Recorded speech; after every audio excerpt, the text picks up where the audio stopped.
దేవుని పరిశుద్ధ నామానికి స్తోత్రం. మీ అందరికీ వందనాలు. దేవుని కృప వల్ల మీరందరూ బాగున్నారని నమ్ముచున్నాను. ఈరోజు కూడా ఒక ప్రాముఖ్యమైన విషయాన్ని మీతో పంచుకోవాలని ఆశపడుచున్నాను. అదేంటంటే, ఈరోజు పైకి నవ్వుకుంటూ కనబడ్డ వారందరూ సంతోషంగా లేరు. అట్లాగని పైకి ఏడ్చుకుంటూ ఉన్నవారు కూడా జీవితాంతం ఏడుస్తూనే ఉన్నారని అనుకోకూడదు. ఎందుకంటే మనము బైబిల్ గ్రంథంలో సామెతలు 14:18 చూసినట్లయితే, సామెతలు 14వ అధ్యాయము 18వ వచనంలో చూసినట్లయితే, ఒకడు నవ్వుచుండినను హృదయమున దుఃఖం ఉండవచ్చును అని అక్కడ ఒక మాట, మంచి మాట ఉన్నది. అంటే పైకి కనిపించే సంతోషము, పైకి కనిపించే ఆనందము, పైకి కనబడే నవ్వు వెనుక చాలా దుఃఖం కూడా ఉండవచ్చు.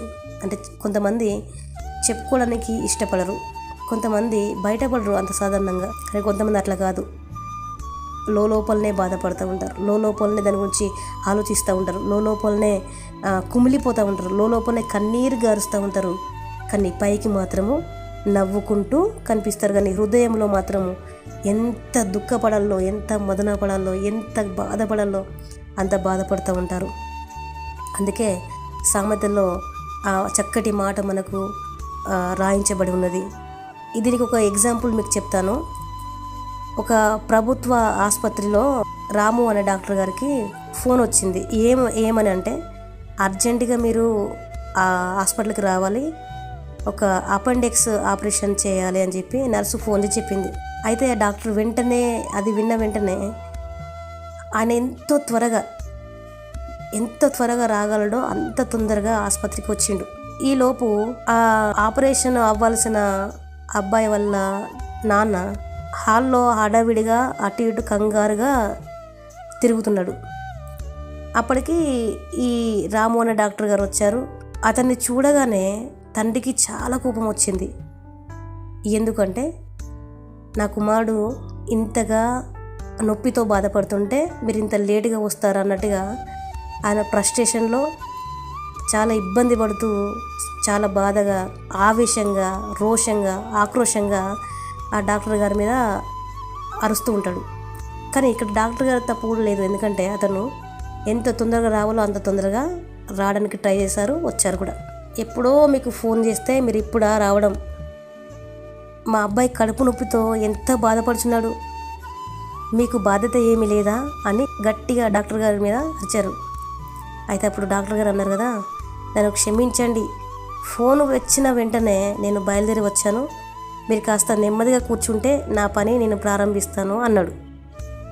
ఏంటి నెమ్మదిగా కూర్చోవాలా? మీ అబ్బాయి బాధతో అలా కేకలు పెడుతూ ఉంటే మీరు నెమ్మదిగా ఉండగలరా? ఆ నొప్పితో మీ అబ్బాయి చనిపోతే మీరేం చేస్తారు? డాక్టర్ గారిని కోపంతో ఆ తండ్రి అన్నాడు. అంటే డాక్టర్ గారు అన్నారు కదా, నేను బైబిల్లో ఒక మాట చదివాను, మనము మంటి నుంచి వచ్చాము, మంటికి తిరిగి చేరుకుంటాము, డాక్టర్లు ప్రాణం పోయలేరు, నేను చేయగలిగింది చేస్తాను, మీరు ఇక్కడ కూర్చొని దేవుని కృప కొరకు మొరపెట్టండి అని చెప్పి అన్నారు. ఆ అబ్బాయి తండ్రి ఇంకా ఏదో అనబోయే లోపే డాక్టర్ గారు ఏం చేశారంటే ఆపరేషన్ థియేటర్లోకి కంగారుగా వెళ్ళిపోయారు. అప్పుడు ఆ అబ్బాయి వాళ్ళ తండ్రికి చాలా కోపం వచ్చింది. అరే, నేను మాట్లాడుతుండగానే అంత కంగారుగా వెళ్ళిపోతున్నాడు, ఇంకా లేటుగా వచ్చి హడావిడి చేసేస్తున్నారు అని చెప్పి గొనుక్కుంటూ సనుక్కుంటూ అక్కడక్కడే కోపంగా ఆ చుట్టూ తిరుగుతూ ఉన్నాడు. ప్రభుత్వ ఆసుపత్రిని అక్కడ పనిచేస్తున్న డాక్టర్లందరినీ ఆగకుండా తిట్టుతూనే ఉన్నాడు. 3 గంటల తర్వాత డాక్టర్ బయటకు వచ్చాడు. మీ అబ్బాయికి ప్రమాదం తప్పింది, మీరు వెళ్ళి చూడవచ్చు అని చెప్పి అన్నాడు. మీకేమైనా సందేహాలు ఉంటే ఆ నర్సును అడగండి అని చెప్పి ఆయన గబగబా వెళ్ళిపోయాడు.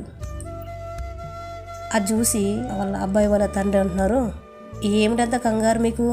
మా అబ్బాయి ఎలాగున్నాడో నాకు చెప్పి వెళ్ళవచ్చుగా అన్నాడు. అక్కడ ఉన్న నర్సు, అయ్యా మీరు కొంచెం అర్థం చేసుకోండి, డాక్టర్ గారు వెళ్ళనివ్వండి అని చెప్పి అన్నది. అంటే ఆయన్ని ఏం అర్థం చేసుకోవాలి నేను అని చెప్పి ఆ తండ్రి కోపంగా వచ్చారు. అప్పుడు ఆ నర్సు కళ్ళలో నుంచి కారిపోతుంటే చూసి కొంచెము ఆ అరుస్తున్న ఆ వ్యక్తి తగ్గాడు. అప్పుడు నర్సు చెప్తుంది కదా, డాక్టర్ గారి కుమారుడు నిన్న రోడ్డు ప్రమాదంలో మరణించాడు. ఆయన సమాధి కార్యక్రమంలో ఉండగా మేము మీ అబ్బాయికి అపెండిక్స్ ఆపరేషన్ చేయాలని పిలిచాము. మీ అబ్బాయి ఆపరేషను ఆయన విజయవంతంగా ముగించి సమాధి కార్యక్రమము పూర్తి చేయుటకు పరిగెత్తుకొని వెళ్తున్నారు అని చెప్పి అన్నది. అప్పుడు ఆ అబ్బాయి వాళ్ళ తండ్రికి ఏమి మాట్లాడాలో కూడా తెలియదు. అంటే డాక్టర్ గారి కుమారుడు రోడ్డు ప్రమాదంలో చనిపోతే సమాధి కార్యక్రమం చేస్తున్న సమయంలో ఫోన్ వచ్చింది ఈ అబ్బాయికి బాగాలేదని. కానీ చూడండి, ఆయన అంత కన్నీటిని దిగమింగుకొని అంతగా వేదనలో ఉండి కూడా ఇంకొక అబ్బాయిని కాపాడాలి, ఇంకొక అబ్బాయికి ప్రాణం పోయాలని చెప్పి గబగబా ఎంత తొందరగా వీలైతే అంత తొందరగా ఆసుపత్రికి వచ్చారు. కానీ కంగారులో ఉన్న ఆ డాక్టర్ గారిని ఆ తండ్రి అర్థం చేసుకోలేదు. చూడండి, డాక్టర్ గారు ఎక్కడ కూడా నో చెప్పలేదు. ఎందుకంటే నా కుమారుడే చనిపోయి నేను చాలా బాధలో ఉన్నాను, నేను ఇప్పుడు ఆపరేషన్ చేయలేను, నేను రాలేను అని చెప్పలేదు. కానీ ఎంతో బాధలో ఉన్నా కూడా అంత ప్రశాంతంగా వచ్చి ఆపరేషన్ చేసి వెళ్ళిపోయాడు. అక్కడ ఆ అబ్బాయి వాళ్ళ తండ్రి అంత విసిగిస్తుందా కానీ ఎక్కడ కూడా కోపం తెచ్చుకోకుండా, ఎక్కడ కూడా అతను అరవకుండా అతనికి సమాధానం చెప్పి అబ్బాయికి ఆపరేషన్ చేసి వెళ్ళారు. చూడండి, ఆ డాక్టర్ గారు పైకి నవ్వుతూ కనిపించినా కానీ లోపల ఎంత దుఃఖం ఉన్నదో. ఈరోజు ఎంతమంది అయితే ఇలాంటి పరిస్థితుల్లో ఉన్నారో, మిమ్మల్ని అందరినీ దేవుడు కాపాడి మీ కన్నిటికి కారణమైన ఆ సమస్యను, మీ వేదనకి, మీ దుఃఖానికి, లోపల కుమిలిపోయే తత్వానికి, కుమిలిపోతున్న దానికి కారణం ఏంటిది అన్నది దేవుడు దాన్ని తీసివేసి మీకు నెమ్మది, శాంతి, సమాధానం దయచేయాలని ఎవ్వరికి చెప్పుకోకుండా, ఒకవేళ చెప్తే ఏమంటారు, చెప్తే ఎన్ని రకాలుగా నన్ను దుష్ప్రచారం చేస్తారో అని చెప్పి, నీ తప్పు లేకపోయినా నిన్ను నిందల పాలు చేస్తున్నారని చెప్పని బాధపడుతున్నారా? ఈరోజు నీ దుఃఖానికి కారణము ఏదైనా అయి ఉండొచ్చు, కానీ దేవుడు ఖచ్చితంగా మిమ్మల్ని విడిపిస్తాడు. దేవుడు మీకు సహాయం చేస్తాడు. దేవుడు మీ పక్షాన్ని ఉంటాడు. మీ దుఃఖాన్ని దిగమింగుకుంటూ మీరు బ్రతుకుతున్నారేమో, కానీ ఆ దుఃఖానికి కారణమైన ప్రతి సమస్యను, ప్రతి వ్యక్తిని, ఏదైనా సరే అది దూరం చేస్తాడు. ఏ రోగమైనా, ఏ ఆర్థిక ఇబ్బందులైనా ఏదైనా దేవుడు తీసివేస్తాడు. మనుషుల నుంచి ప్రమాదాలు కానీ, మనుషుల నుంచి ప్రాణహాని కానీ ఉన్నా కానీ దేవుడు తప్పిస్తాడు. దయచేసి మీరు ఏ విషయంలో బాధపడద్దు. గొప్ప దేవుడు మనతో ఉన్నాడు. ఎన్ని దిగమింగుకుంటూ వస్తున్నావో అంత ఆశీర్వాదం నీకు.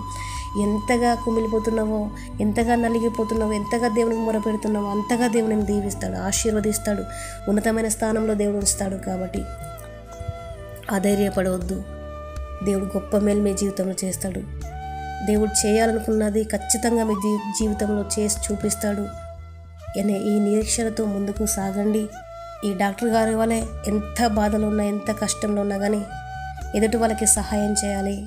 మిమ్మల్ని కూడా నేను ఒకటే కోరుకుంటున్నాను, మీ దుఃఖానికి కారణం ఏదైనా సరే దేవుడు తొలగిస్తాడు. ప్రార్థించండి, నమ్మకం ఉంచండి. అంతకంటే అధికమైన మేలుతో మిమ్మల్ని దేవుడు దీవిస్తాడు. మీ జీవితాన్ని బలపరుస్తాడు. మీ జీవితాన్ని దీవిస్తాడు, మిమ్మల్ని బలపరుస్తాడు. ఈ కొద్ది మాటలు మన వినికిట్లో దీవించబడును గాక. ఆమేన్. God bless you.